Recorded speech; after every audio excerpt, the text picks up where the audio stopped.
आता मला साधनेबद्दल एक प्रश्न होता हा, हा. की साधना म्हणजे फक्त नामस्मरण का? जर मी ड्रॉइंग करत असेल, स्केचिंग करत असेल, कुठलं वाद्य वाजवत असेल, बरोबर आहे. तर त्याच्यात पण साधना मिळते का? साधना आपण कशासाठी करतोय ही परमार्थाची साधना आहे. बरोबर आहे.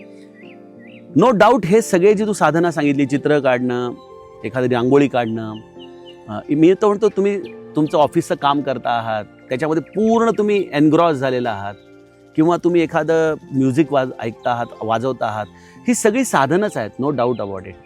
पण ही साधनं परमार्थाच्या टप्प्याला, एका टप्प्याला जाऊन ती थांबतात. त्याचं कारण असं आहे की पेटी वाजवणारा कधी पेटी होऊ शकत नाही, होय की नाही? रांगोळी काढणारा कधी रांगोळी होऊ शकत नाही. स्वयंपाक करणारा कधी स्वतः स्वयंपाक होऊ शकत नाही. पेंटिंग करणारा कधी तो स्वतःचं चित्र करू शकत नाही. पण नाम घेणारा मात्र स्वतः नामस्वरूप होऊ शकतो, कारण नामामध्ये तो पूर्णपणे विरघळून जातो स्वतः. त्यामुळं आता माझे एक मित्र आहेत, त्यांची काय सवय आहे, त्यांचं फार सुंदर चित्रकला आहे, तर ते चित्र काढताना नामस्मरण करतात. मग त्या कृष्णाचं ते सगळं सुंदर रूप काढताना त्या प्रत्येक पेन्सिल स्केचमध्ये त्याचं नामस्मरण चालतं.